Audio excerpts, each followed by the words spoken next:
যোৱা 29 তাৰিখৰ BTC সেক্ৰেটাৰিয়েট ঘটনাক লৈ পেলাই আৰু এই ৰিকমেণ্ডেশ্যন মানে বিধানসভাত লে হোৱাৰ পিছত আৰু যোৱা 4 তাৰিখে আমাৰ CC2ৰ লগত অসম চৰকাৰৰ গ্ৰুপ অফ মিনিষ্টাৰৰ লগত আলোচনাৰ পিছত এই সময়ছোৱাত আমি অতিকে দুখ পাইছোঁ আৰু দুখো প্ৰকাশ কৰিছোঁ যে BTC সেক্ৰেটাৰিয়েট যি ঘটনা সেইটো অনাকাংক্ষিত কোনেও সেইটো ভাবা নাছিল আৰু হোৱাটো উচিত নহয় কোনো হিংসা আমি কেতিয়াও প্ৰশ্ৰয় নলওঁ তাৰ কাৰণে আমি দুখো প্ৰকাশ কৰিছোঁ এই ঘটনা দুৰ্ভাগ্যজনক বুলিও আমি স্পষ্টকৈ কৈছোঁ তৎসত্ত্বেও BTC প্ৰধান হাগ্ৰামা মহিলাৰী ডাঙৰীয়াই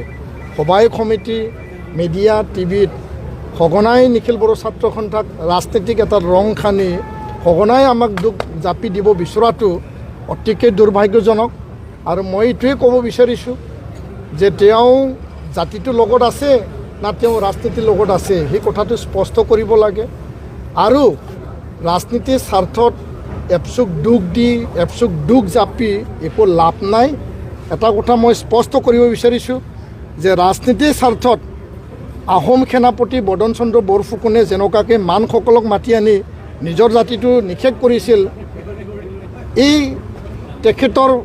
কথা কাম মন আজি একেই দিশত গৈ থকা আমি দেখিবলৈ পাইছোঁ ছাত্ৰ ছাত্ৰীসকলে ইউনিভাৰ্চিটি কলেজৰ ছাত্ৰ ছাত্ৰীসকলে নিজৰ ভৱিষ্যতলৈ সজাগ আৰু তেখেতে সঁচাসঁচিকৈ NOC দিছিল না নাই সেই কথাটোৱে ছাত্ৰ ছাত্ৰীবিলাকে জানিব বিচাৰিছে আৰু তেখেতসকলে তেওঁলোকৰ চৰকাৰৰ দলে যোনটো কৈ আছে মই কোনো চৰকাৰৰ দলৰ বিৰোধী নহয় কিন্তু তেওঁলোকে যোনটো কৈ আছে এই কথাটো আমি স্পষ্টকৈ জানো যে তেওঁ এক্সিষ্টিং ট্ৰাইবেলৰ ক্ষতি নোহোৱাকৈ জনজাতিক কাকবা দিয়াত অধিকাৰ দিয়াত আমাৰ আপত্তি নাই বুলি যোনটো কথা NOCত লিখা বুলি কৈছে এইটো সম্পূৰ্ণ মিছা এইটো মিথ্যা কাৰণ এই NOCত ডাইৰেক্ট গৃহ মন্ত্ৰালয় আৰু জনজাতি পৰিক্ৰমা মন্ত্ৰালয়ক ST দিব লাগে বুলিহে তাত লিখা আছে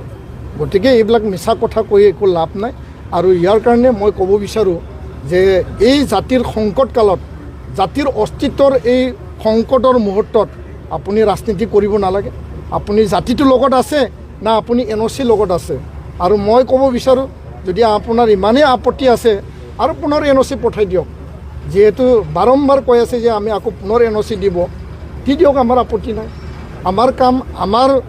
সংগ্ৰাম আমাৰ ৰক্ষণাবেক্ষণ আমাৰ ৰক্ষা কৱচ আমি কাম কৰি যাম আৰু আপুনি ৰাজনীতিৰ স্বাৰ্থত যদি NOC দিব মন আছে তেতিয়াহ'লে আকৌ দিয়ক আমাৰ ক'ব লগা একো নাই কাৰণ আপুনি এপচুক যেনেকুৱা টাৰ্গেট কৰি লৈছে সেইটো আমি দুখ পাইছোঁ আৰু চৰকাৰৰ মুৰব্বী চৰকাৰ